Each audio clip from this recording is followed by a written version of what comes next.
Hello guys! Hello! Grocery shopping at Big C here in Bangkok, Thailand.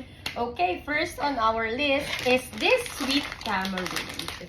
Sabi nila masarap daw to. So, ito lang yung binili ko. Ikaw? Bumili din ako, siyempre. Wow, dalawa. Magkano nagastos mo? Yun lang naman yun yung binili ni Ate Jamie. Hindi yun totoo. Dahil ito ang nabili ko. Mamaya, sa description na lang namin lalagay kung magkano talaga nagastos namin ni Paola. Pero, papakita namin kung ano mga nabili namin. Yes. Pakita mo sa'yo, Paola. Magtatayo siya ng tinda. Parang sari-sari store. So, ano bang title? Ano ba to? Akala ko nung una, strawberry. Yeah. Pero hindi pala. Tomato cracker, guys. Masarap daw yan. May maliit at merong single na. Yan. Yeah. So, kung pupunta kayo ng Thailand, bilhin niyo itong tomato cracker. Tomato flavored cracker. Yes. And, syempre, hindi mawawala ang Milo Nuggets. Paborito natin lahat, ang Milo. Yes. So, in nuggets Para sa form. mga pamangkin. Yan. Another one is this. I don't know how to pronounce. Basta ito na yun. Bilhin nyo to, guys. Kasi salted egg Parang potato chips. Yeah. Pumili din ako isa. Paborito yan ng kapatid ko. At, ito, si Paula hindi bumili nito. Pero kilala natin tong lahat. Yung Beng Beng. Di ba chocolate? Pero dito, merong white chocolate. Yes. 4 delicious tastes in one bite.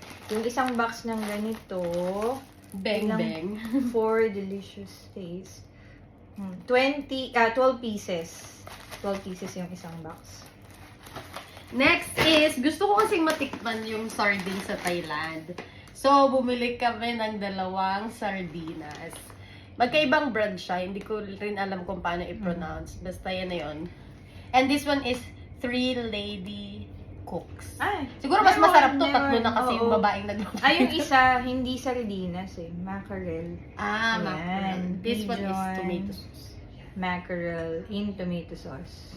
Tsaka, easy open can. Pwede namin kainin Yes. dito sa loob ng kabina. Ay, hindi pala kabina. Ng hotel room.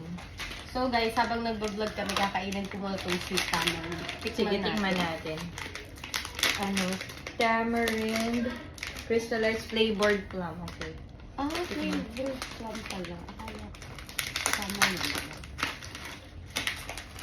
Akala mukha siyang dilis. Pero hindi. Mukha lang siyang dilis.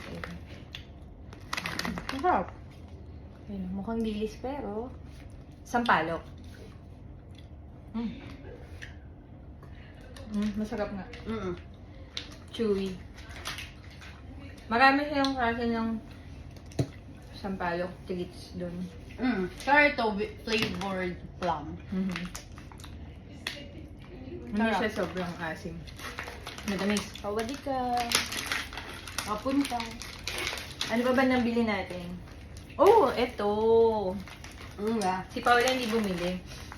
Ano yan? Green tea mix. Yan.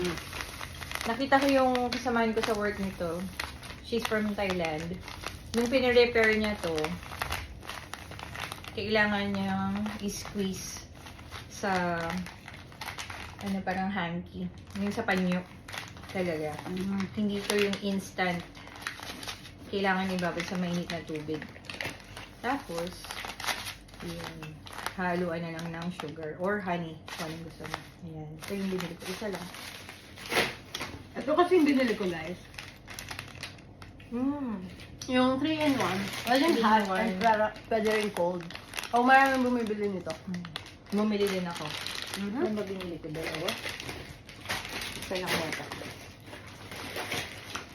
Eto, yung una nating tinignan at binili. Ano siya? Squid seafood snack. Ayan. Sa mga mahilig snacks. Mga dry snacks. At saka hindi sa seafood. At hindi allergic sa seafood. 12 pieces. At natatandaan ko 47 baht. 12 pieces. Yan, magtatayo din ako tindahan. Charot. Ito mga sis, ay hindi toothpaste or hindi Colgate. Ano siya? Condensed milk. So, carnation flavor ng milk flavor. Tingnan nyo, oh. Diba? Easy squeeze. Squeeze nyo lang. Sa Tapos, pandesal. Perfect yan sa pandesal. for 23 baht only. Ah, 22. Hala sa Pinas may ganito din. So, This is yung parang- 7-Eleven yung una nating nakita. 23 baht lang din yata. Bili kayo nito. Tapos dun sa Big C, 23 din. Kung may konting difference, baka 26 or 29 sa 7-Eleven. At meron, mahilig sila sa yung mga easy squeeze bottles, so. Meron yung ibang brand, yan, teapot. Mas mura yata ito ng konti. Or hindi, pareho sila, 23. Ang mura itong easy squeeze din na chocolate. 18 lang yata yung Ito 18 lang. Yan. At yung QP na truffle, ayan, bumili ako ng isa. Truffle mayo. Pero nag-live tayo. Nag-live na lang tayo sa YouTube. Ay, yung teapot, meron din siyang chocolate. Ano to mga friends? Guys, easy made pad thai. 3 servings na siya, so bilhin nyo na rin. Bumili ako ng isa para lang matikman. Yun na. Hindi, meron pa. Ito, noodles. Ay, yung noodles, sige. Pakita mo. Yeah. Pork flavor daw, hindi ko alam. Ito, QP. Sriracha mayonnaise. Gusto ko kasi ng sriracha mayo eh. So, titikman okay. natin yung QP brand. At yung nakakatuwa din Mga na nakita favorite namin ko ni yan. Paula. Ito, akala namin parang facial wash. Or moisturizer. Or moisturizer or shampoo. Pero nung tinitigan namin, ano siya? Citralada, longan, flower, pollen, honey. Yan, easy squeeze din. Yan. Subukan natin. At meron ding ibang brand ng longan, blossom honey, happy price pro, right choice. Ibang brand naman to. Mas mura ito kumpara din sa nauna. Yan, bagay sa matcha tea. Yung matcha, milk tea matcha ba yun? Pwede.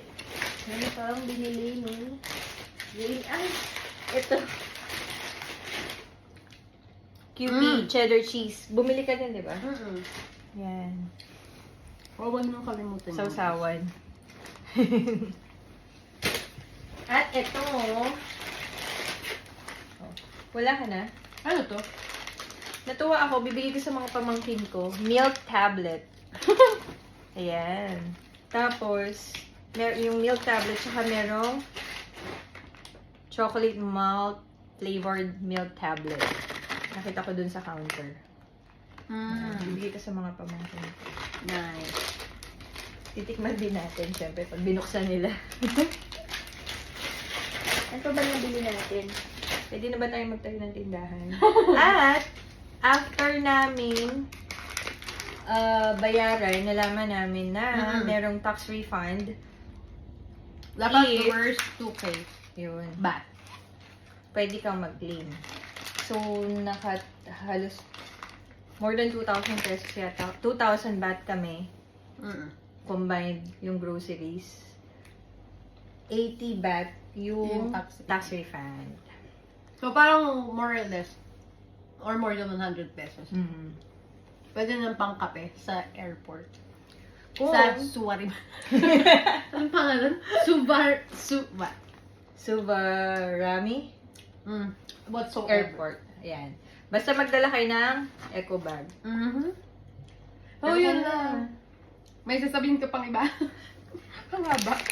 10 minutes na. 10 minutes. Sige. Salamat. Bili kayo sa tindahan ni Jamie at ni Paula.